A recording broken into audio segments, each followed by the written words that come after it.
Assalamualaikum warahmatullahi wabarakatuh. Halo teman-teman semua, apa kabar? Semoga senantiasa dalam keadaan sehat walafiat. Kali ini kita akan melakukan pembahasan kisi-kisi tryout ke-7 ya, untuk subtes pengetahuan kuantitatif. Untuk kisi-kisinya sebenarnya sama kayak worksheet satunya. Dari yang KPSI pengetahuan kuantitatif. Oke, langsung saja kita lihat untuk soal nomor 1. Jika K memenuhi 9 kurangi 18 dibagi dengan 3 sama dengan K, maka nilai dari K adalah titik-titik. Oke, untuk menentukannya ini masih simpel banget ya. Sebenarnya ini operasi biasa. Karena ada pengurangan dan pembagian, kita kerjakan pembagiannya terlebih dahulu. Jadi 9 dikurangi 18 dibagi 3 itu hasilnya adalah 6. 9 dikurangi 6 ini sama dengan K, berarti berapa ini? 9 kurangi 6 sama dengan 3. Berarti 3 sama dengan K, sehingga kita peroleh ya K-nya sama dengan 3, kayak begitu. Oke, jadi jawabannya adalah yang D. Gampang banget kan? Kita lanjut ke soal nomor 2. Tabel berikut menyatakan hasil operasi untuk simbol kotak dan bulat. Jika A kotak 3 bulat 2 sama dengan 3, maka nilai dari A adalah titik-titik. Nah, seperti biasa kita kerjakan yang di dalam kurung dulu. 3 bulat 2 ini hasilnya berapa? Nah, ini adalah tabel operasinya. Operasi bulat itu kita lihat di tabel yang bawah ini. Nah, terus cara makainya gimana? 3 bulat 2, pertama kita cari ini 3, lalu kita cari 2 di sini. Lalu kita cari perpotongannya di mana? Set, ini ke sini. Terus 2 ini ke sini, tuh kan perpotongannya di sini. Sehingga kita peroleh hasilnya 3 bulat 2 itu berapa? Ya, 3 bulat 2 itu hasilnya 2, kayak begitu. Sehingga ini nanti operasinya jadi A kotak 3 bulat 2 itu tadi hasilnya 2 sama dengan 3, kayak begitu.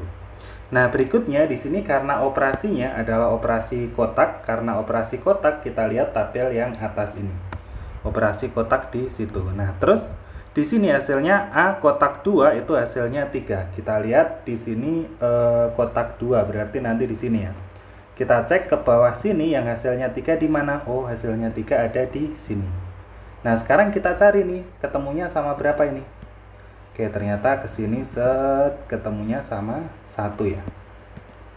Oke, sehingga kita peroleh 1 kotak 2 itu sama dengan 3, sehingga A-nya itu sama dengan 1 ya. Oke, jadi tinggal melihat tabelnya ini doang. Oke, kita lanjut ke soal nomor 3. Dari angka-angka 1579 akan dibentuk bilangan terdiri dari 2 angka berlainan. Di antara pernyataan di bawah ini yang benar ada sebanyak titik-titik. Yang pertama, bilangan terkecil yang mungkin dibentuk merupakan kelipatan 5. Oke, kalau misal disusun 2 angka 1579, kira-kira yang paling kecil yang mungkin berapa? Ya, kita pilih angka pertamanya sekecil mungkin, berarti 1. Angka keduanya juga sekecil mungkin, 5, kayak begitu. Sehingga angka terkecilnya itu 15, berarti bilangan terkecil yang mungkin dibentuk merupakan kelipatan 5. Karena 15 kelipatan 5 berarti benar ya yang pertama ya. Kemudian yang kedua, hasil perkalian terbesar kedua bilangan tersebut adalah 95 kali 71. Oke, berarti di sini yang dibentuk, ini kan dari 4 angka ini dibentuk satu bilangan. Berarti kan misalnya berapa ya? 90, berapa yang paling gede? 95. Terus kemudian kalau misal kita buat 2 bilangan berarti nanti dikali dengan berapa? Hasil kalinya segede mungkin 97, kayak gitu. Meskipun kita nggak tahu berapa hasilnya, cuman hasilnya ini pasti lebih besar daripada berapa? 95 kali 71. Sehingga di sini pernyataan kedua ini salah. Oke, kita lihat pernyataan yang ketiga. Selisih terkecil kedua bilangan yang terbentuk adalah 16. Berarti disusun 2 angka, selisih terkecil yang mungkin. Berarti kita buat berapa ini? Biar selisihnya sekecil mungkin. Berapa? Ya, misalnya 17 dikurangi dengan 15. Ini hasilnya adalah 2. Nah, 2 itu lebih kecil daripada 15, sehingga pernyataan ketiga ini salah. Kita lihat pernyataan keempat, selisih terbesar kedua bilangan yang terbentuk adalah 82. Nah, berarti dari sini disusun dua bilangan, kira-kira berapa ini? Kita buat dua bilangan yang selisihnya paling besar. Berarti berapa ini? Kita buat angka pertamanya itu sebesar mungkin, berarti misalnya 97 dikurangi dengan ini sekecil mungkin, berarti 15. Berarti berapa ini? 82. Sehingga pernyataan keempat ini benar. Nah, dari sini kita peroleh jumlah pernyataan yang benar ada 2. Kita lanjut ke soal berikutnya, soal nomor 4. Ini ada suatu gambar flowchart ya, atau diagram alir. Di sini seperti inilah secara umum, bisa dilihat sendiri. Nah, kita lihat pertanyaannya langsung saja. Di sini untuk X prima nilai M sama dengan 2, untuk X non prima nilai M sama dengan negatif 2. Jika X sama dengan 7, maka nilai dari X plus Y adalah titik-titik. Oke, kalau misal kita masukkan X-nya 7, kita kasih input X-nya 7, berarti di sini mulai X sama dengan 7 ya. X sama dengan 7. Nah, kemudian dia masuk ke sini nih, set ke sini. X sama dengan 7, dicek dia prima atau tidak. Oh, ternyata X sama dengan 7 itu merupakan bilangan prima. Berarti karena bilangan prima, dia masuk ke arah sini nih. Oh iya, X itu bilangan prima. Berarti ke sini, terus turun ke sini. Masuk ke Y sama dengan 3X min 5. Berarti Y sama dengan 3 dikali X-nya kan 7. Dikurangi dengan 5. Berarti berapa? 3 kali 7, 21 dikurangi 5. Sama dengan 16. Nah, cuman karena kebetulan yang ditanya itu hanya X plus Y sama dengan titik-titik, ya udah berarti kita udah dapatkan X-nya udah dapat, Y-nya udah dapat, tinggal ditambahkan. X plus Y sama dengan berapa? X-nya 7, Y-nya 16. Berarti X plus Y sama dengan X-nya 7 tambah Y-nya 16 sama dengan berapa? 23. Oke, ternyata simpel banget kan ini?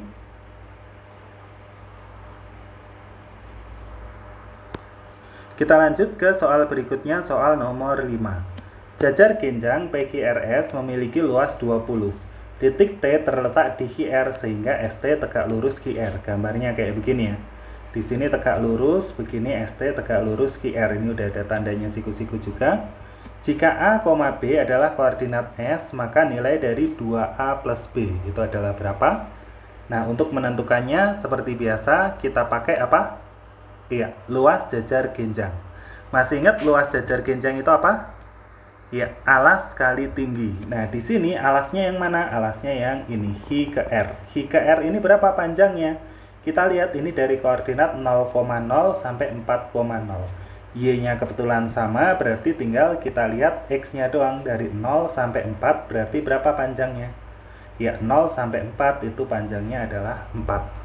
Nah, terus kemudian untuk mencari S, berarti ini kan S kan tepat di atas T nih. Di sini saya kasih ini T kecil merupakan tinggi jajar genjang. Nah, luas jajar genjang itu rumusnya apa? Ya, alas kali tinggi. Berarti alas dikali tinggi sama dengan berapa tadi luasnya? 20. Kayak begitu. Alasnya udah ketahuan 4, dikali tingginya belum ketahuan. Ternyata luasnya jadi 20. Nah, terus berikutnya T sama dengan 20 dibagi dengan 4. Berapa 20 dibagi 4? Ya, hasilnya adalah 5. Nah, sehingga kita peroleh nih, ternyata T-nya itu sama dengan 5. Nah, tingginya 5. Nah, karena S itu tegak lurus, ST itu tegak lurus QR, berarti S itu tepat berada di atas T. Nah, pada koordinat kartesius, kalau misal dia posisinya cuman geser ke atas, berarti nanti X-nya tetap. Berarti X-nya nanti tetap 3. Koordinat S-nya itu pasti 3, Nah, kemudian karena dia naik 5, maka Y-nya nanti akan bertambah 5. Awalnya di sini 0, naik 5, berarti jadi 5. Kayak begitu. Sehingga kita peroleh koordinat S-nya itu 3,5. Loh, kok nggak ada? Gimana? Nah, di sini yang ditanya adalah 2A plus B. Nah, di sini A-nya ini kan berarti koordinat titik S itu A, B kan berarti ini A-nya. Ini yang jadi A, ini yang jadi B. Ini A, ini B. Sehingga kita peroleh A-nya itu sama dengan 3, B-nya sama dengan 5. Sehingga 2A plus B sama dengan 2 dikali 3 plus 5. Jadi berapa? 2 kali 3 itu 6 tambah 5 jadi berapa? 11. Jadi jawabannya adalah yang E. Gampang kan? Kita lanjut ke soal berikutnya, soal nomor 6. Sistem persamaan linear dalam variabel X, Y, dan Z berikut 2X min Y min Z sama dengan 1, X min Y sama dengan A, Y plus Z sama dengan 5 memiliki solusi X sama dengan R, Y sama dengan S, dan Z sama dengan T. Pernyataan mana saja yang bernilai benar berdasarkan informasi di atas? Yang pertama, R sama dengan 1. R itu apa? Nah, kita perhatikan di sini. R itu sama dengan X. Artinya di sini kalau dibilang R sama dengan 1 itu kayak kita mau bilang X-nya sama dengan 1. Benar apa salah? Nah, untuk menentukannya gimana? Apakah dieliminasi, substitusi? Nah, jangan ya. Ini memang biasanya kalau SPL TV itu cara menentukannya itu pakai eliminasi, substitusi. Tapi kalau model-model soal kayak begini itu ada penalarannya. Jadi di sini ada 2X min Y min Z, ada 3 persamaan ini, kita apakan, kita operasikan pakai operasi ini ya. Operasi persamaan bisa ditambah, dikurang, dikali kayak begitu biar jadi R itu tadi X ya, biar dapat nilai X-nya. Gimana caranya? Kita lihat persamaan nomor 1.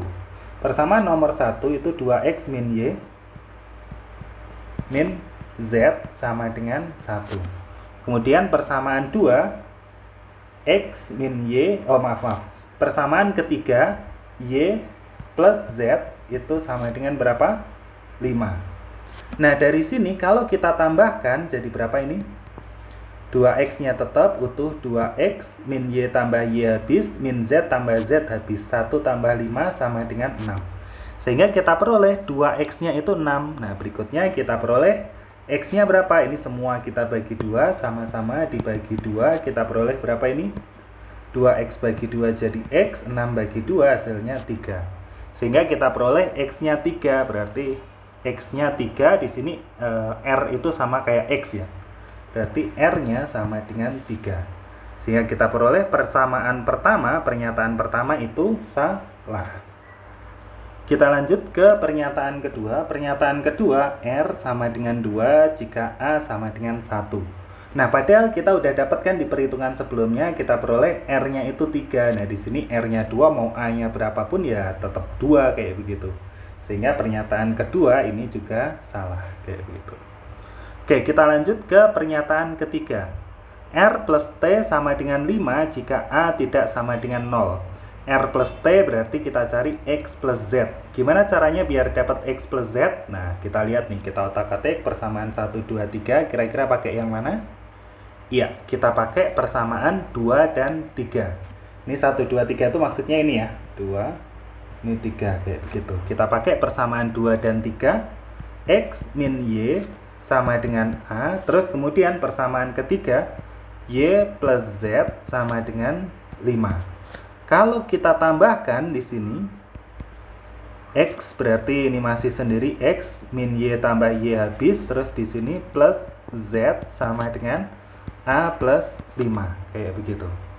Nah, terus kemudian di sini pernyataannya R plus T sama dengan 5 jika A tidak sama dengan 0. Berarti X kan R ditambah Z kan T sama dengan A plus 5 kayak begitu. Nah, ini R plus T sama dengan 5 jika A sama dengan 0. Berarti kalau A sama dengan 0, maka R plus T itu pasti sama dengan 5. Tapi kalau A-nya itu tidak sama dengan 0, R plus T itu juga pasti tidak akan sama dengan 5. Sehingga pernyataan ketiga juga salah. Oke, sekarang terakhir pernyataan keempat. Jangan-jangan nggak ada yang benar nih. Kita lihat pernyataan keempat, 2R plus S plus T sama dengan 11. 2R plus S plus T itu sama dengan 2X plus Y plus Z, kayak begitu. Nah, kita pakai persamaan mana ini? Ya, kita pakai persamaan 1 dan 3. Cuman persamaan 3-nya kita kali 2, kayak begitu ya. Saya naikkan dulu. Oke, berarti persamaan 1 kita punya 2x min y min z itu sama dengan 1. Sedangkan persamaan ketiga, kalau saya kali 2 berarti jadi 2y plus 2z sama dengan 5 kali 2 jadi 10. Kemudian kalau saya tambahkan jadi berapa ini? 2x-nya tetap, min y tambah 2y jadi plus y, min z tambah 2z jadi plus z, sama dengan 1 tambah 10 jadi 11. Sehingga kita peroleh 2x plus y plus z itu sama kayak 2r plus s plus t sama dengan 11. Jadi pernyataan keempat benar. Sehingga kita peroleh jawabannya yang tepat adalah yang D, hanya 4 saja. Kita lanjut ke soal berikutnya, soal nomor 7. Pertidaksamaan dengan daerah yang diarsir pada gambar di atas merupakan representasi dari himpunan penyelesaian titik-titik. Oke, kalau ada kayak begini, nah ini yang perlu diperhatikan, jarang-jarang ada ya. Di sini garisnya kan putus-putus nih, nggak begitu kelihatan. Ini garisnya kan putus-putus, berarti nanti daerahnya nggak akan ada sama dengannya. Singkat cerita, nanti kemungkinannya tinggal yang ini. Jadi cuman kurang dari doang atau lebih dari doang antara dua ini. Nah, untuk memastikannya sebenarnya bisa juga sih, nanti tinggal dicoba-coba. Cuman karena kita masih belajar, kita tentukan dulu ya, kita hitung beneran. Gimana cara menentukannya? Pertama, kita cari persamaan garis yang ini. Ini kan melalui min 2 sama 6, berarti persamaannya gimana? Yang motong y kita kali dengan x, berarti min 2x. Ini kan motong y, min 2. Kita kalikan x. Yang motong x kita kalikan y, berarti jadi plus 6y. Sama dengan, nah ini titik potongnya kita kalikan min 2 dikali 6, kayak begini. Sehingga kita peroleh persamaannya min 2x plus 6y sama dengan min 2 kali 6 jadi min 12. Oke, seperti itu. Oh maaf, ini ternyata 5 ya, bukan 6 ya. Oke, ini 5. Berarti min 2 kali 5 berarti di sini sama dengan min 10. Oke, sekarang kita udah dapat persamaannya. Nah, berikutnya kita tentukan tandanya. Bagaimana cara menentukan tandanya? Kita bisa pakai uji titik. Kita lihat di sini koordinatnya 0,0. 0,0 masuk daerah apa enggak? Karena yang diarsir di sini 0,0 itu enggak masuk daerah. Sehingga kalau kita masukkan x-nya 0, y-nya 0, biar salah tandanya nanti apa? Berarti ini kalau x-nya 0 berarti min 2 kali 0 plus 5 kali 0, ini min 10. Berarti ini 0 sama min 10. Nah, ini biar nggak masuk daerah, berarti biar salah hubungannya apa? Nah, 0 sama min 10 itu kan sebenarnya lebih besar 0. Tapi karena 0 itu nggak masuk daerah, berarti di sini nanti tandanya kurang dari. Sehingga nanti bentuk persamaan utuhnya min 2x plus 5y kurang dari min 10. Kayak begini. Jadi jawabannya yang apa? Ya, yang E ya, min 2x plus 5y kurang dari min 10. Apakah ada cara lain? Ada, untuk menentukan tandanya. Ada juga yang pakai cara ini. Kalau dia daerahnya ke bawah, berarti nanti tandanya kurang dari. Kayak begitu. Simpelnya kayak begitu. Ini kan daerahnya kan cenderung di bawah nih. Karena daerahnya cenderung di bawah, nanti tandanya kurang dari. Dengan catatan, sebenarnya ada catatannya. Di sini koefisien y-nya juga harus positif. Nanti kalau negatif harus dibalik. Cuman yang paling dasar itu kita pakai uji titik kayak tadi. Oke, seperti itu. Gampang kan? Kalau misalnya ada kesulitan nanti bisa kita diskusikan lebih lanjut di komentar. Kita lanjut ke soal berikutnya, soal nomor 8. Jika X lebih dari 1, manakah hubungan yang benar antara kuantitas P dan Q berikut? Yang benar berdasarkan informasi yang diberikan. P itu X pangkat 3 per X kali X pangkat 2 pangkat 4. Sedangkan Q-nya seper X. Nah, berarti kita sederhanakan dulu P-nya ya.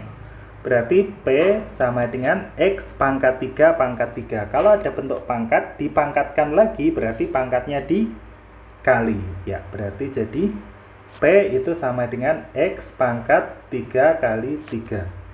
Dibagi dengan X dikali X pangkat 2 dikali 4. Kayak begitu kan ya? Sehingga kita peroleh yang atas X pangkat 3 pangkat 3 itu jadi X pangkat 3 kali 3 jadi X pangkat 9. Sedangkan yang bawah itu jadi X dikali X pangkat 2 kali 4 itu jadi X pangkat 8. Nah, berikutnya kita bagi langsung aja ya. X pangkat 9 dibagi X pangkat 8 itu jadi X dibagi X lagi hasilnya 1. Atau yaudah deh, kita pakai sifat kalau pembagian itu pangkatnya dikurang. Jadi X pangkat 9 dikurangi, nah ini kan kalau nggak ada pangkatnya kan artinya 1, dikurangi lagi ini pangkat 8. Sehingga kita peroleh X pangkat 0. X pangkat 0 itu berapa? Ya, 1 kayak begitu. Sehingga kita peroleh P-nya itu sama dengan 1. Nah, sehingga hubungannya apa? 1 dengan 1 per X. Mana yang lebih besar? Nah, kalau nggak ada syaratnya, sebenarnya ini nggak bisa ditentukan. Kenapa? Karena karakteristiknya, kalau X-nya antara 0 sampai 1, 1 per X itu pasti lebih besar daripada 1. Nah, tapi karena di sini udah ada keterangan X-nya itu lebih dari 1, sehingga 1 per X itu pasti kurang dari 1. Sehingga kesimpulannya apa? P itu pasti lebih besar daripada Q. Jadi jawabannya adalah yang A. Kita lanjut ke soal berikutnya, soal nomor 9. Diketahui fx sama dengan a kuadrat plus x dan f2 sama dengan a plus 14. Jika a1 dan a2 adalah solusi a yang mungkin serta a1 lebih dari a2, maka 2a1 dikurangi a2 adalah titik-titik. Oke, berarti tinggal kita masukkan aja. Di sini kan diketahui f2 itu sama dengan a plus 14. Sehingga nanti tinggal kita masukkan ke sini nih, X-nya tinggal kita ganti 2. Berarti nanti F2 itu sama dengan berapa? F2 itu sama dengan A plus 14. Yaudah, saya tulis dulu ya. F2 itu sama dengan A plus 14. F2 berarti kita masukkan ke sini ya. Kita masukkan ke sini, F2-nya berarti jadi gimana ini? Ya, A kuadrat plus 2 sama dengan A plus 14. Nah, kalau kita ketemu persamaan kayak begini, kalau ada pangkatnya harus kita pindah ruas ke kiri semua biar ruas kanannya 0. Atau ke kanan semua juga nggak apa-apa sih. Yang penting salah satu ruasnya 0. Sehingga jadi berapa ini? A kuadrat min A di sini plus 2 kurangi 14 jadi min 12 sama dengan 0. Nah, berikutnya untuk menentukan nilai A-nya diapakan? Ya, difaktorkan. Jadi sini kita faktorkan, ini A, sini A sama dengan 0. Berapa ini? Dikali jadi min 12 ditambah jadi min 1. Berapa? Ya, min 4 sama 3. Min 4 sama plus 3. Sehingga kita peroleh A-nya ini sebenarnya A min 4 sama dengan 0 atau A plus 3 sama dengan 0. Sehingga kita peroleh A-nya sama dengan 4 atau A-nya sama dengan min 3. Nah, di sini ada ketentuan A1 itu harus lebih besar daripada A2. 4 dengan min 3 lebih besar mana? Iya, lebih besar 4. Sehingga di sini jadi A1, yang di sini jadi A2, kayak begitu. Nah, berikutnya yang ditanya 2A1 dikurangi A2. Berarti berapa? 2A1 kurang A2 sama dengan 2 dikali 4 dikurangi A2-nya itu min 3. 2 kali 4 jadi 8, kurangi min 3 berarti jadi plus 3. 8 plus 3 hasilnya berapa? Ya, 11. Jadi jawabannya adalah yang B. Gampang kan sebenarnya? Kita lanjut ke soal berikutnya, soal nomor 10. Jika 4 pangkat X plus 2Y 0, 2, 3x min 2 sama dengan 8, 0, 2, 7. Maka nilai X plus Y adalah titik-titik. Nah, ini kan topiknya kesamaan matriks ya. Jadi tinggal kita samakan yang bagian bersesuaian. Berarti ini sama dengan ini. Dan yang ini itu sama dengan yang ini. Nah, untuk menyelesaikannya kita pilih yang variabelnya lebih sedikit dulu. Kalau kita mau menyamakan yang ini dengan ini kan masih ada X sama Y. Makanya yang kita samakan yang ini dulu. 3x min 2 itu sama dengan 7, biar lebih gampang. min 2 itu sama dengan 7. Sehingga kita peroleh 3x sama dengan 7 plus 2. Jadi 3x sama dengan 9 ya. Sehingga x-nya sama dengan 9 bagi 3.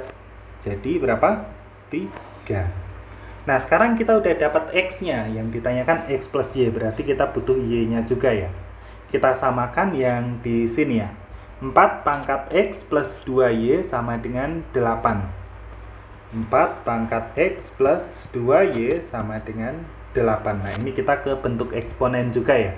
Kalau ada bentuk pangkat, biar bisa disamakan, kita samakan bilangan pokoknya dulu. 4 sama 8 sama-sama bisa kita ubah jadi 2 pangkat. Cuman sebenarnya ada satu sifat lagi, saya langsungkan aja ya. 4 kan 2 pangkat 2, sebenarnya pangkat lagi x plus 2y. Kita pakai sifat bentuk pangkat, kalau bentuk pangkat dipangkatkan, nanti pangkatnya bisa kita kali ya. Gini, sama dengan 8 itu bisa kita ubah jadi 2 pangkat 3, kayak begitu. Nah, karena udah sama-sama 2 pangkat, tinggal kita ambil pangkatnya doang. 2 kali x plus 2y itu sama dengan 3.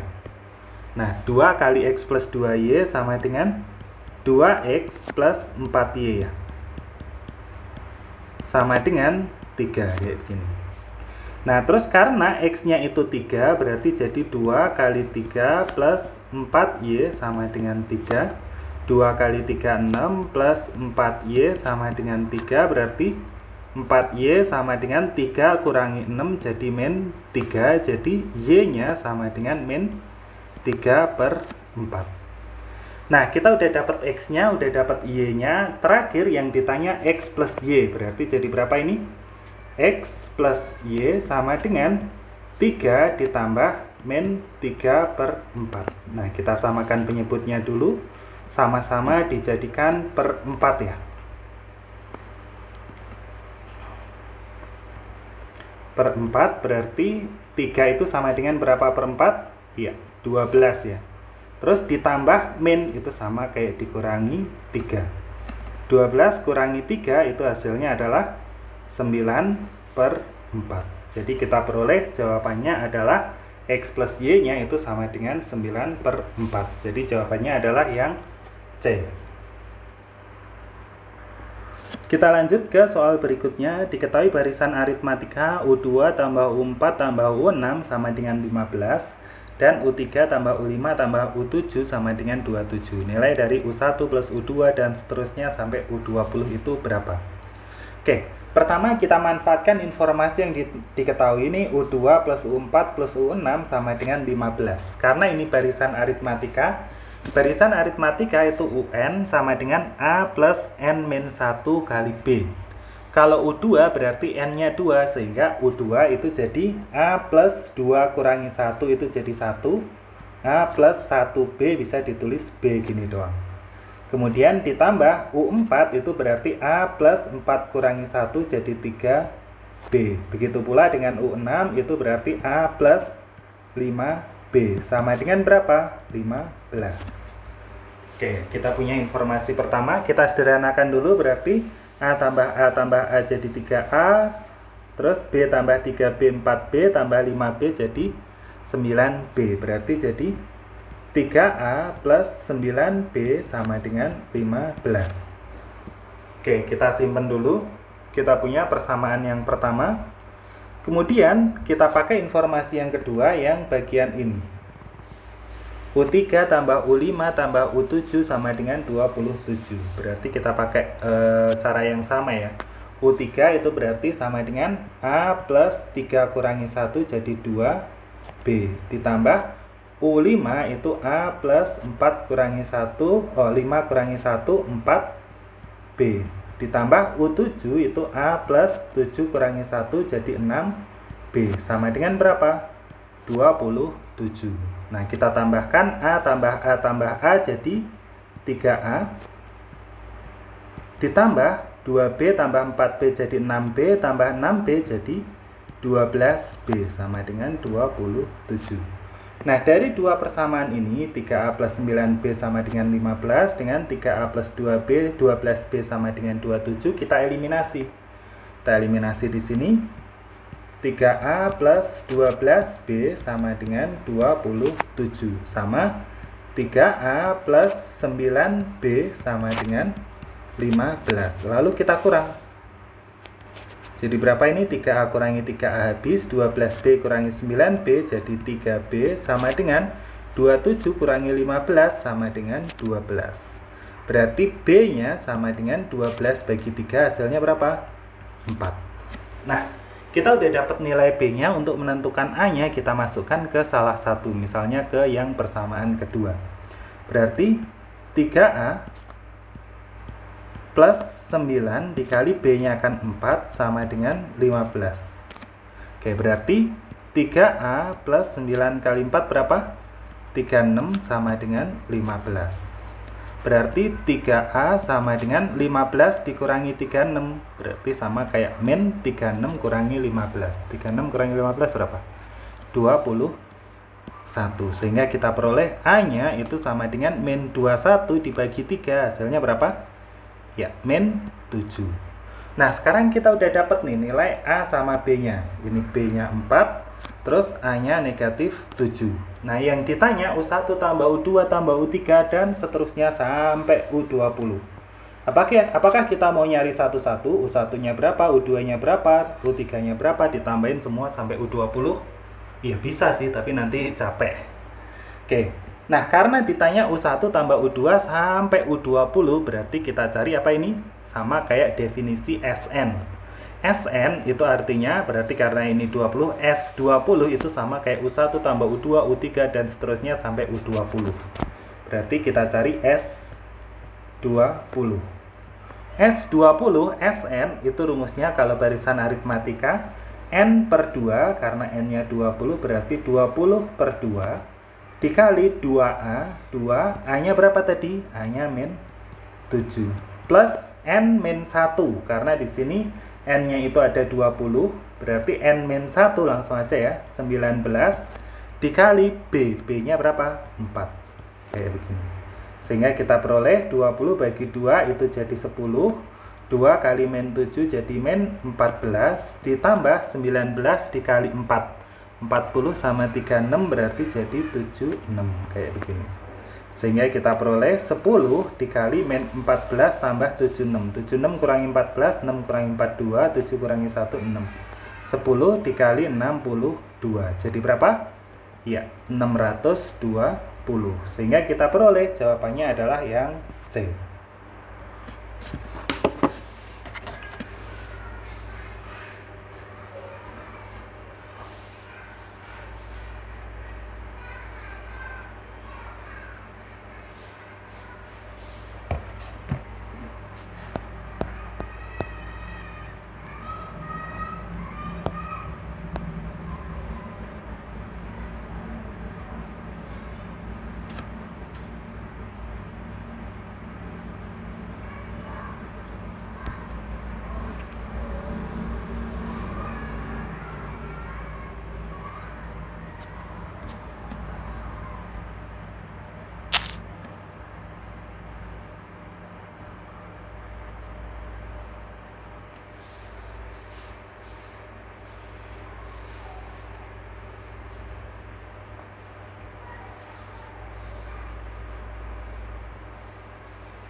Kita lanjut ke soal berikutnya, soal nomor 12. Daerah segitiga A, B, C, dan D seperti dalam gambar ditranslasi sehingga koordinat bayangan titik 4,1 adalah 2,2. Berdasarkan informasi di atas, dari 4 pernyataan berikut yang bernilai benar ada titik-titik. Oke, berarti kita cek dulu hasil translasinya seperti apa ya. Oke, berarti di sini 4,1 ditranslasi menjadi 2,2. Nah, kira-kira translasinya seperti ini ya. Nah, berikutnya berarti semuanya kita translasi dengan yang sama. Berarti kita buat dulu translasinya. Kira-kira jadi seperti apa? Kalau awalnya 4,4 berarti jadi segini. Terus kalau awalnya di sini berarti jadi segini. Kalau awalnya 2,1 berarti jadi segini. Kira-kira inilah translasinya, kayak begitu ya. Sehingga kita peroleh bayangannya jadi apa ini? Bayangannya jadi di sini. Jadi ini ya. Terus kemudian ini ke bawah. Terus ini ke sini. Ini ke sini. Oke, gambarannya seperti inilah, meskipun agak kepotong-potong ya gambarnya. Terus di sini ada garis ini garis yang ini. Nah, sehingga ini area A-nya di sini, B-nya di sini, C-nya di sini, D-nya di sini. Oke, A aksen, B aksen, C aksen, D aksen. Nah, sekarang kita cek nih dari keempat pernyataan ini yang benar ada berapa. Yang pertama, seluruh bayangan daerah D berada di kuadran 2. Benar apa salah? Nah, bayangan daerah D itu kan ada di sini ya. Ini bayangan daerah D itu full segini. Sehingga pernyataan pertama itu salah. Kita lihat pernyataan kedua. Sebagian bayangan daerah A berada di kuadran 3. Kita lihat bayangan daerah A berarti kan di sini. Sebagian ada di kuadran 3. Benar apa salah? Kuadran 3 kan yang ini 1, 2, 3. Berarti ada yang ini kan sebagian daerah A itu ada di kuadran 3. Berarti pernyataan kedua itu benar. Sekarang kita lihat di pernyataan ketiga, ada bayangan daerah yang seluruhnya berada di kuadran 2. Kuadran 2 itu kan yang ini nih. Apakah ada daerah yang seluruhnya di kuadran 2? Tidak ada ya, yang ada di kuadran 2 itu hanya D, itu pun juga sebagian, yang bagian ini doang. Sehingga pernyataan ketiga itu salah. Pernyataan keempat, tidak ada bayangan daerah yang seluruhnya di kuadran 4. Kuadran 4 kan yang ini nih. Dari 0 ke sana, kuadran 4 itu area sini. Nah, terus kita lihat di sini bayangannya yang ada seluruhnya di kuadran 4 itu nggak ada. Nah, itu paling yang ada segini ini juga nggak keseluruhan. Yang di kuadran 4 segini doang ya. Berarti tidak ada bayangan daerah yang seluruhnya di kuadran 4. Jadinya benar apa salah? Iya, benar ya. Sehingga kita peroleh berdasarkan informasi di atas yang bernilai benar ada berapa pernyataan? Ya, 2 pernyataan. Jadi jawabannya adalah yang C. Kita lanjut ke soal berikutnya, soal nomor 13. Diketahui F2X sama dengan min 1 per X plus 2. F inverse 2 per A itu sama dengan 3A. Maka nilai dari A yang memenuhi adalah titik-titik.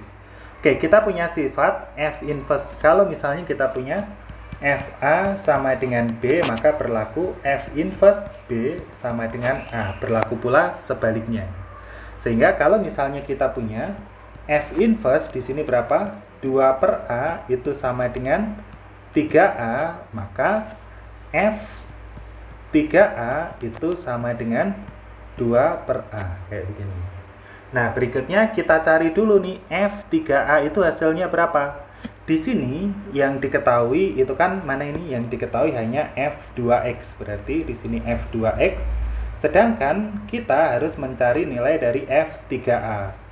Nah, berikutnya berarti tinggal kita masukkan aja. Cara makainya gimana? Kalau Fx ini berarti X-nya langsung diganti dengan 3A. Cuman karena di sini F2X pertama kita sama dengankan dulu. 2X itu sama dengan 3A, sehingga kita peroleh X-nya sama dengan 3A per 2. Jadi nanti meskipun di sini yang ditanya F3A, nanti yang kita masukkan ke X-nya itu sama dengan 3A per 2. Sehingga di sini F3A itu sama dengan berapa? Min 1 per 3A per 2 plus 2. Nah, saya biasanya nggak begitu suka kalau ada perperan kayak begini. Jadi, semuanya atas sama bawah sama-sama kita kali 2. Tujuannya biar ini aja, biar nggak ada 3A per 2. Sehingga F3A itu sama dengan berapa ini? 1 kali 2 berarti jadi min 2 per ini jadi 3A plus 4 kayak gitu. Sebenarnya senilai itu, yang atas sama bawah sama aja. Oke, setelah dapat nilai F3A, di sini kan F3A itu kan sama dengan ini ya, 2 per A, terus di sini ada F3A itu sama dengan min 2 per 3A plus 4. Nah, dari 2 ini kita samakan, kita sama dengankan. Berarti berapa ini? Min 2 per 3A plus 4 itu akan sama dengan 2 per A. Kita kali silang, berarti ini jadi min 2A sama dengan 2 dikali 3A plus 4. Jadi berapa ini? Min 2A sama dengan 2 kali 3A jadi 6A plus 2 kali 4 jadi 8. Sehingga kita peroleh 6-nya dipindah ke kiri berarti jadi min 8A sama dengan berapa ini? 8. Sehingga A-nya itu sama dengan 8 bagi min 8 adalah berapa? Negatif 1. Sehingga kita peroleh jawabannya adalah yang D, negatif 1. Kita lanjut ke soal berikutnya, soal nomor 14. Segitiga CFH siku-siku di C. Jika cos H sama dengan 1/5 akar 6, manakah dari keempat pernyataan berikut yang bernilai benar? Sin F kuadrat sama dengan 6/25. Oke, kita buat dulu deh. CFH. Segitiga CFH siku-siku di C. Berarti sini C, sini F, sini H. Kemudian diketahui cos H. Berarti kita lihat POV-nya dari H. Cos H berarti cos itu rumusnya apa? Samping dibagi dengan miring. Nah, samping bagi miringnya itu biar dapat 1/5 akar 6. Berarti berapa ini? Sampingnya kita isi akar 6. Miringnya kita isi dengan 5. Sehingga nanti akar 6 dibagi 5 itu jadi 1/5 akar 6. Nah, terus HF-nya, sisi miringnya, tinggal kita cari pakai Pitagoras. Gimana Pitagorasnya? Oh, maaf, kebalik ya. Cos itu samping bagi miring. Maaf, miringnya yang HF ya. HF-nya di sini 5, kayak begitu. Oke, berikutnya CF-nya bisa kita cari pakai Pitagoras. Gimana? Berarti HF kuadrat sama dengan HF kuadrat berarti 5 kuadrat 25 sama dengan, atau ini deh, CF kuadrat itu sama dengan HF kuadrat dikurangi dengan berapa? HC kuadrat. Jadi berapa? HF-nya itu 5 kuadrat dikurangi akar 6 kuadrat jadi 6. Jadi berapa? 25 kurangi 6 sama dengan 19. Sehingga CF kuadratnya 19, CF-nya sama dengan akar 19. Di sini jadi akar 19. Nah, berikutnya segitiga ini yang akan kita jadikan pedoman untuk menentukan nilai-nilai yang di bawah ini. Oke, kita lihat pernyataan pertama, sin F kuadrat. Sin F berarti kita lihat sin, nah POV-nya F. F-nya di sini berarti sin itu depan per miring, akar 6/5. Berarti sin F-nya itu sama dengan akar 6/5. Kalau dikuadratkan berarti akar 6 kuadrat, ya udah saya tulis dulu deh. Sin F sama dengan akar 6/5. Kalau sin F kuadrat berarti ini dikuadratkan, akar 6 dikuadratkan berarti jadi 6, 5 dikuadratkan jadi 25. Sehingga pernyataan pertama ini benar. Kita lihat pernyataan kedua, sin H kuadrat. Sin H kuadrat sama dengan 19/25. Kita lihat POV-nya dari H ya. Sin itu depan per miring. Berarti depannya akar 19, miringnya itu 5. Berarti sin H sama dengan akar 19 dibagi dengan 5. Kalau sin H kuadrat berarti sama-sama dikuadratkan, akar 19 kuadrat jadi 19, 5 kuadrat jadi 25. Jadi pernyataan kedua ini benar.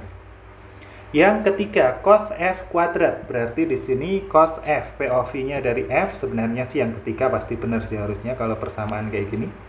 Cos F berarti POV-nya dari sini, berarti cos itu samping per miring, sampingnya ini, miringnya ini ya. Berarti cos F sama dengan akar 19 dibagi dengan 5. Kalau dikuadratkan, akar 19 kuadrat jadi 19, 5 kuadrat jadi 25. Oke, terakhir pernyataan keempat. Oh ya, ini benar ya berarti ya. Pernyataan keempat, tan H kuadrat sama dengan 6/19. Berarti kita cari tan H dulu. POV-nya dari H, depannya berarti ini miringnya ya. Sampingnya maaf.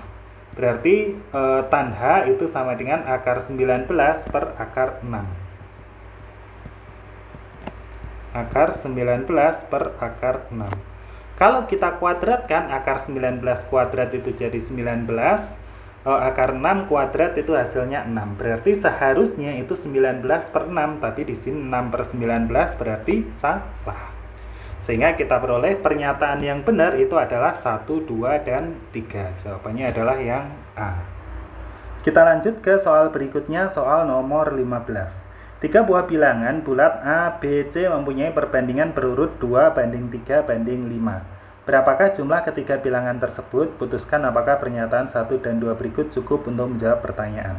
Oke, diketahui A banding B banding C itu 2:3:5. Kita misalkan A-nya itu sama dengan 2N, B-nya sama dengan 3N, C-nya sama dengan 5N. Karena perbandingannya 2:3:5. Kayak begitu ya. Jadi perbandingannya tinggal ditambahi N. Sebenarnya nggak harus N sih, tambah K, X, atau apa terserah kayak begitu. Nah, terus yang ditanya berapakah jumlah ketiga bilangan tersebut? Berarti yang ditanya A plus B plus C sama dengan berapa? Ya sama dengan 2N plus 3N plus 5N. 2N plus 3N itu jadi 8N, tambah 5N jadi 13N gitu ya. Maaf, 10N kayak gitu ya. Nah, berarti yang ditanya itu 10N itu nilainya berapa? Kayak begitu. Oke, kalau misal kita punya informasi yang pertama, kalau kita pakai informasi yang pertama doang, A plus B sama dengan C, apakah kita bisa dapat nilai N-nya berapa? Nah, A plus B sama dengan C, A-nya itu 2N, plus B-nya itu 3N, sama dengan C-nya itu 5N. Sehingga kita peroleh 5N sama dengan 5N. Nah, karena 5N sama dengan 5N, nah kita belum bisa menentukan nih N-nya berapapun masih benar kayak begitu. N-nya berapa ini? Kalau 5N sama dengan 5N, N-nya berapa? Kita nggak tahu. Berarti kalau pakai pernyataan 1 doang, kita belum bisa menentukan. Karena kalau N-nya nggak tahu, 10N-nya ya kita nggak tahu berapa nilainya. Oke, sekarang kalau kita pakai pernyataan kedua saja. Kalau kita pakai pernyataan kedua, C min A sama dengan 24. C dikurangi A sama dengan 24. Nah, C-nya itu tadi 5N, dikurangi A, A-nya berapa tadi? 2N sama dengan 24. 5N kurangi 2N sama dengan 3N, di sini hasilnya adalah 24. Sehingga N-nya sama dengan 24 dibagi 3, hasilnya adalah 8, kayak begitu. Nah, karena kita udah dapat N-nya 8, berarti bisa nggak nyari? Nah, karena N-nya 8, A plus B plus C tadi 10N, sehingga A plus B plus C-nya udah bisa ditentukan. Berapa? 10 kali 8, hasilnya adalah 80. A plus B plus C sama dengan 10 dikali 8 sama dengan 80. Berarti pernyataan kedua saja udah cukup untuk menjawab, tapi kalau satu aja belum cukup. Sehingga jawabannya adalah yang B. Kita lanjut ke soal berikutnya, soal nomor 16. Sebuah kerucut terletak di dalam tabung seperti pada gambar. Tentukan perbandingan luas permukaan tabung dan kerucut. Oke, masih ingat rumus luas permukaan? Ya, kalau luas permukaan tabung itu 2πr tambah 2πrt atau 2πr dalam kurung r plus t. Kalau luas permukaan kerucut itu pi kali r kali s.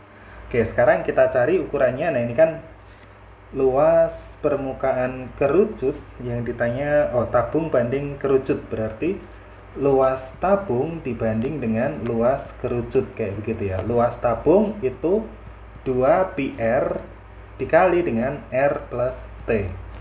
Dibanding dengan kalau luas permukaan kerucut itu pi dikali r dalam kurung r plus s kayak begini. Nah, karena di sini kebetulan ada pi sama r, kita coret dulu ya pi sama r-nya. Oke, nah berikutnya tinggal perbandingannya luas tabung banding luas kerucut itu sama kayak 2 kali R plus T dibanding R plus S. Nah, R-nya berapa? Karena di sini ada informasi ini 12, berarti diameternya baik tabung maupun kerucut itu 12. Sehingga kita peroleh R-nya itu berapa di sini? Di sini R-nya adalah 6 ya, setengahnya. Oke, berarti R-nya 6, T-nya 8, udah ada ya. Ini tinggi tabungnya, udah ada informasinya 8. Nah, S ini apa? Mana ini? S ini apa? S itu garis pelukis. Garis pelukis itu yang miring ini pada kerucut. Nah, panjang garis pelukisnya berapa ini? Nah, gimana ini? Di soal belum ada informasinya, tapi bisa kita cari tahu karena di sini dia kan siku-siku, sehingga bisa kita pakai Pythagoras. Berarti S-nya itu sama dengan 6 kuadrat tambah 8 kuadrat di akar. 6 kuadrat 36 tambah 8 kuadrat itu 64. Ya udah kita cari aja deh. S-nya sama dengan S kuadrat 6 kuadrat ditambah 8 kuadrat. 36 ditambah 64 jadi 100. S kuadratnya 100 sehingga S-nya itu akar 100. Akar 100 itu 10. Nah, berikutnya tinggal kita masukkan semuanya ke perbandingannya. Berarti sama dengan 2 dikali R-nya berapa tadi? 6 ditambah T-nya berapa? 8 dibanding dengan R-nya R plus S, R-nya 6 ditambah S-nya itu 10. Sama dengan 2 dikali 14 dibanding 6 tambah 10 itu 16. Kita sederhanakan. 2 sama 16 ini jadi 8. Nah, ini 8 sama 14 disederhanakan lagi nggak? Oh iya. Sederhanakan lagi bagi 2 ini jadi 7, ini jadi 4. Sehingga kita peroleh perbandingannya adalah 7 banding 4. Jadi jawabannya adalah yang B. Yang perlu diperhatikan, kalau yang ditanya soal-soal perbandingan kayak begini, kalau bisa jangan dihasilkan terlebih dahulu. Kalau misalnya ini ya, dari awal kita hasilkan dulu luas tabung itu 2 kali 3,14 dikali 6 dikali 6 tambah 10. Nah, itu kan ngitungnya udah repot sendiri. Jadi kalau bisa kita buat perbandingan dalam bentuk mentah seperti ini dulu. Jadi masih dalam rumus kayak gini, masih bentuk mentahnya kayak begini. Nanti setelah dapat perbandingannya nanti coret dulu biar jadi lebih sederhana. Pokoknya kalau bisa perkaliannya kita ngitungnya itu benar-benar di akhir. Sehingga nanti langsung dapat bentuk yang sederhana, nggak perlu ngitung yang ribet-ribet kayak gitu ya. Gampang kan? Kita lanjut ke soal berikutnya, soal nomor 17. Sebuah kantong berisi sejumlah bola berwarna merah, hitam, dan biru. Jumlah bola berwarna biru adalah sepertiga dari jumlah bola yang berwarna hitam. Oke, berarti di sini misalnya B ini adalah jumlah bola yang berwarna biru, itu sama dengan sepertiga dari jumlah bola yang berwarna hitam. Sepertiga dari yang berwarna hitam. Atau kalau kita kali silang berarti yang hitam itu sama dengan 3 kali bola yang berwarna biru. Kayak begitu kan? Jumlah bola berwarna merah ada 12 buah. Berarti di sini ada yang merah itu sama dengan 12 buah. Jika sebuah bola diambil dari dalam kantong tersebut, maka peluang terambilnya bola berwarna hitam adalah 3/8. Jumlah seluruh bola dalam kantong tersebut adalah titik-titik. Oke. Berarti peluang terambil berwarna hitam. Berarti peluang H ini berarti kejadian terambil berwarna hitam. Itu sama dengan banyaknya bola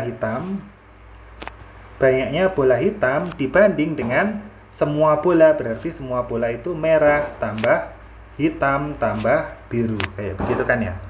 Sehingga peluang berwarna hitam itu ternyata udah diketahui 3/8.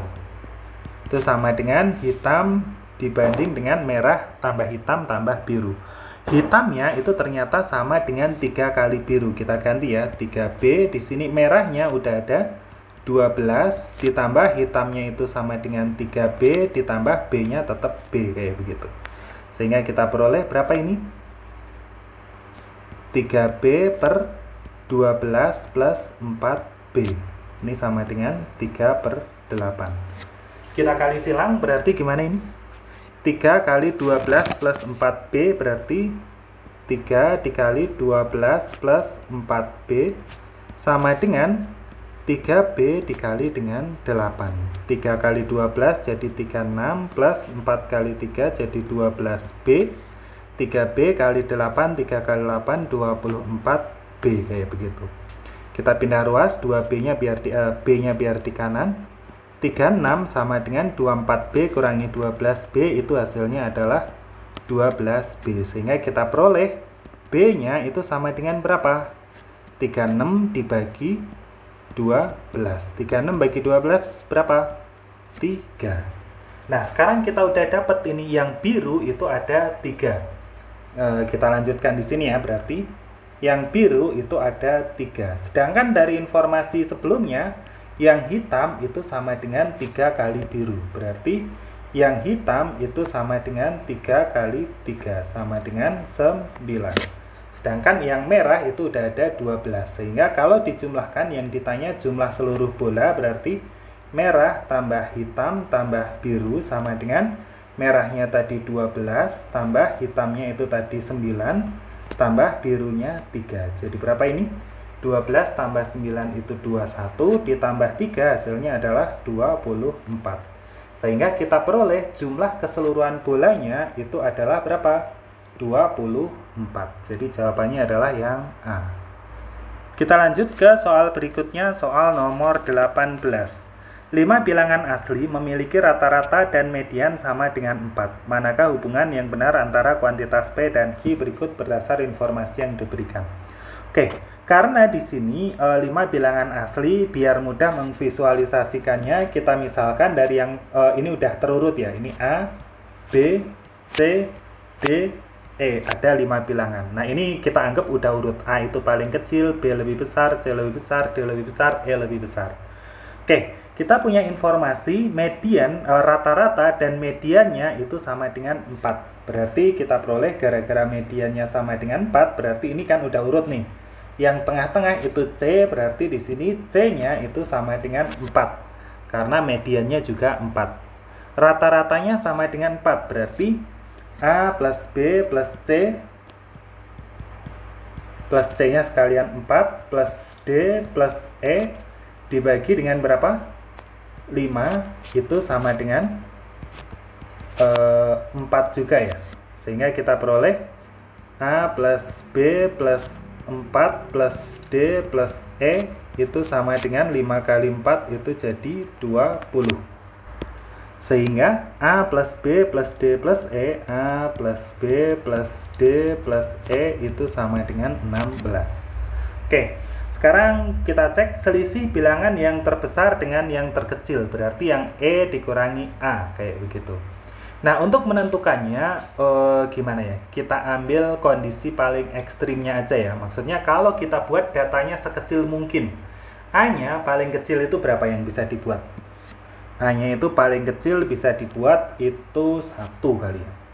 Karena di sini 5 bilangan asli. Bilangan asli kan paling kecil 1. Terus dengan rata-rata dan median yang sama dengan 4. Manakah hubungan yang benar? Berarti A-nya paling kecil 1. B-nya itu bisa kita kasih 1 juga boleh kan ya? 1, 1. Nah, C-nya itu 4. Terus kemudian D-nya itu kalau kita kasih 1 boleh nggak? Nggak boleh. Karena di sini udah terurut. Berarti makin ke kanan harus makin besar. Kalau 2 boleh nggak? Nggak boleh. 3 nggak boleh. 4 boleh nggak? Nah, 4 itu masih boleh kayak gitu. Sehingga kita buat kondisi ekstrim terkecilnya A-nya 1, B-nya 1, C-nya 4, D-nya 4. Sehingga E-nya itu berapa? Tinggal kita cek di sini. A-nya 1 berarti ini kondisi ekstrimnya ya. Ekstrim minimum. Ekstrim kecil-kecil yang lainnya. Berarti A-nya 1 tambah 1 tambah D-nya itu tadi berapa? 4 tambah E itu sama dengan 16. Berarti berapa ini? 1 tambah 1, 2 tambah 4, 6. Berarti E-nya itu sama dengan berapa? 16 dikurangi 6 ya. Ya udah saya tulis dulu deh. 6 plus E sama dengan 16. Berarti E-nya itu sama dengan 16 kurangi 6 jadi 10. Sehingga nanti selisihnya itu jadi berapa? Sama dengan terbesar itu E 10 dikurangi terkecil itu A 1. Sama dengan 10 kurangi 1 itu 9. Oke, ini kondisi ekstrim kecilnya. Sekarang kita kasih nilai sebesar mungkin ya, berarti ya. Kira-kira berapa ya angkanya biar sebesar mungkin? Berapa kira-kira kalau kita kasih angka semaksimal mungkin? Kalau hanya saya kasih 1 itu masih kecil, 2 boleh, 3 boleh, 4 boleh, 5 boleh nggak? Nah, 5 nggak boleh. Kenapa nggak boleh? Ketentuannya sama kayak tadi ya. Karena ini data terurut, berarti dari yang terkecil ke yang terbesar. Berarti A-nya yang paling mungkin itu sebesar mungkin hanya 4. Nggak boleh lebih dari 4. A-nya 4, B-nya juga sama, ini paling besar itu hanya boleh 4. Terus di sini C-nya udah ada 4. Nah, D-nya kalau D itu lebih dari 4 boleh. 5, 6, 7, 8 itu boleh. Cuman D itu nggak boleh lebih besar dari E. Jadi mentok-mentoknya nilainya D itu akan sama kayak E. Di sini E, di sini juga E, kayak begitu. Sehingga kita peroleh kondisi ekstrimnya jadi gimana ini? Oke, saya geser dikit dulu biar muat.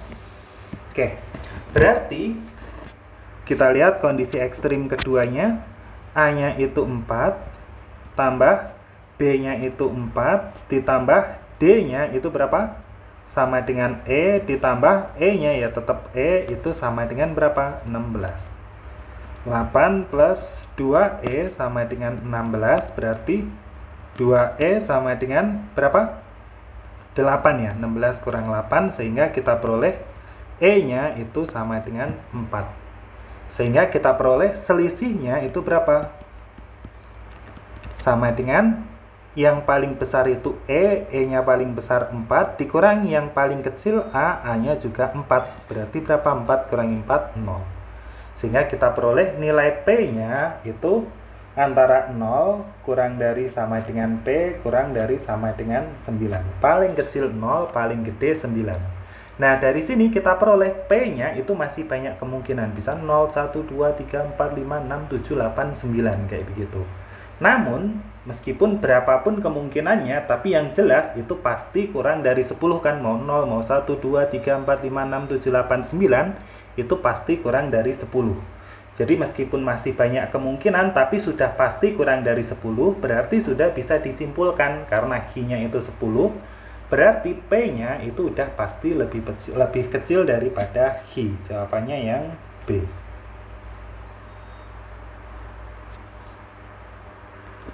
Kita lanjut ke soal berikutnya.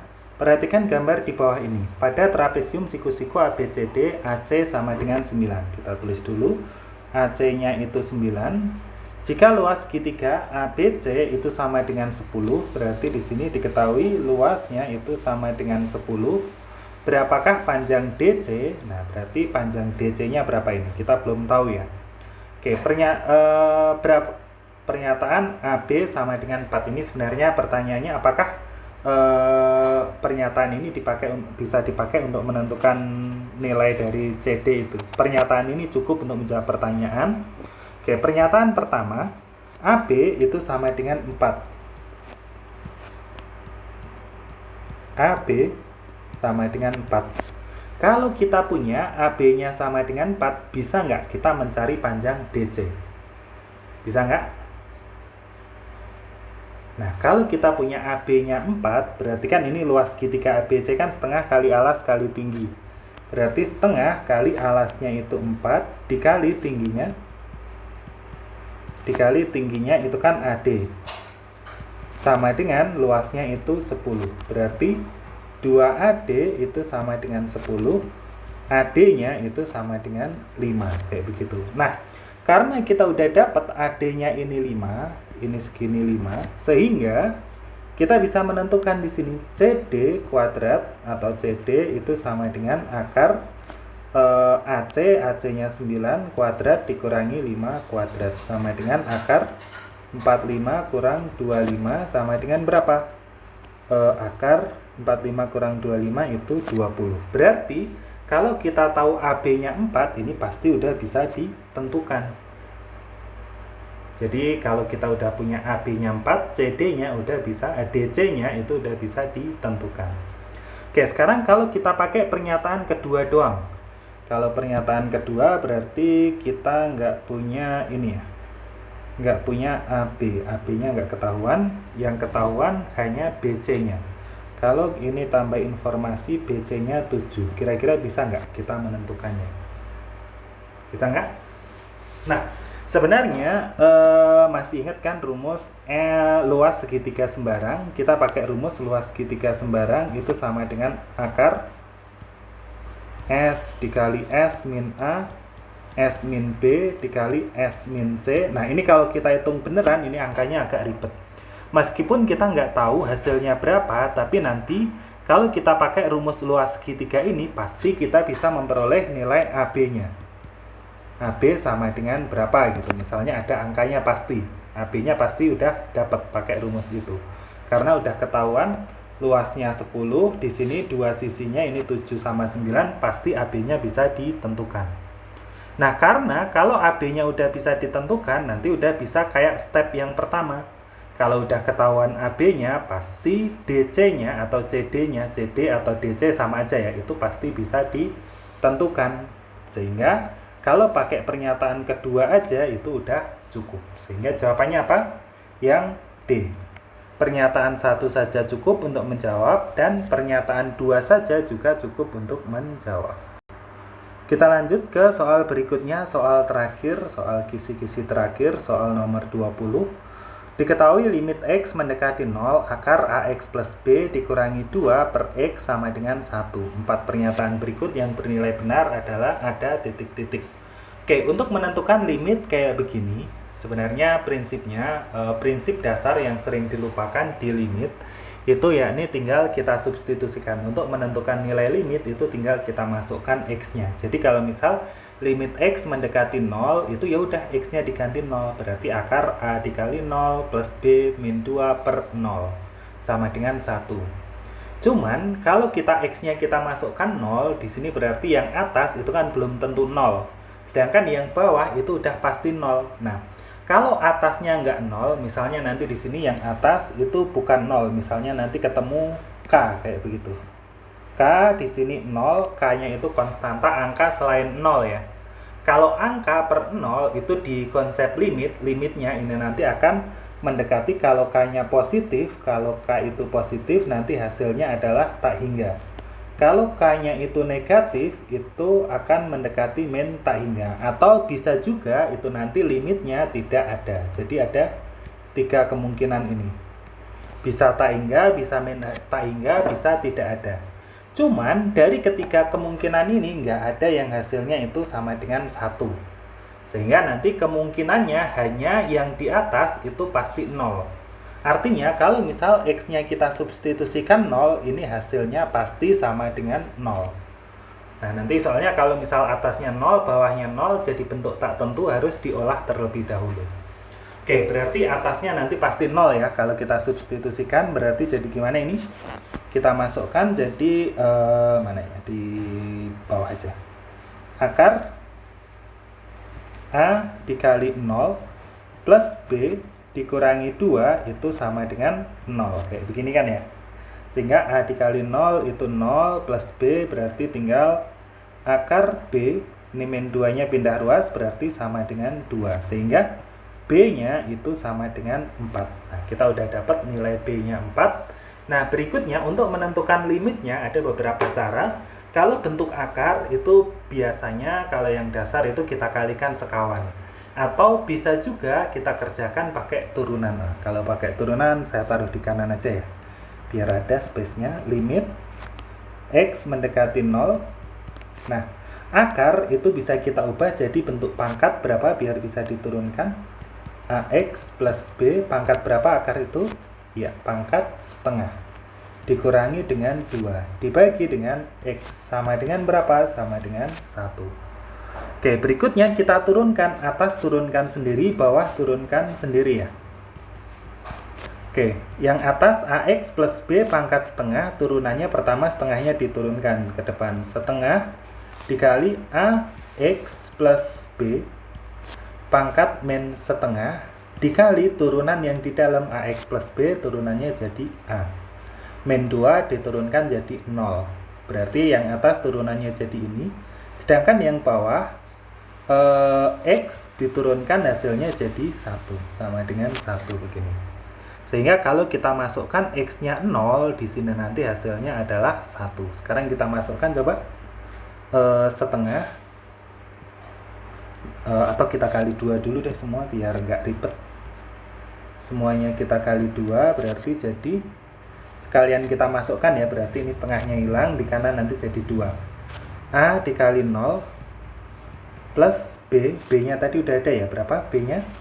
B-nya tadi 4 pangkat min setengah dikali A sama dengan ini tadi dikali 2, hasilnya adalah 2. 4 pangkat min setengah itu jadi berapa? A kali 0 kan 0, tambah 4 jadi 4.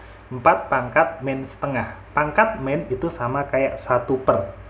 Pangkat setengah itu jadi sama kayak akar. Jadi ini nanti 0, 4 pangkat min setengah itu sama kayak 1 per akar 4 dikali A sama dengan 2. Sehingga kita peroleh 1 per 2A itu sama dengan 2. Sehingga A-nya berapa? Ini kali silang ke sana, 2 kali 2 hasilnya adalah 4.